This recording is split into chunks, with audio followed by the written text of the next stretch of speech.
makakakita ng dagat.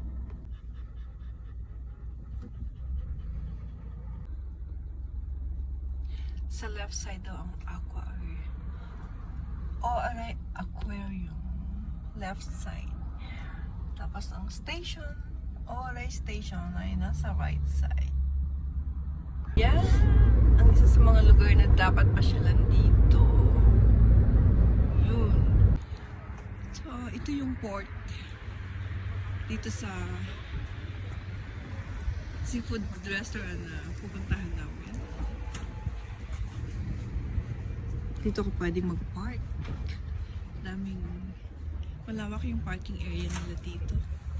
Tapos itong dito sa may left side, nandyan yung mga palengke ng seafood.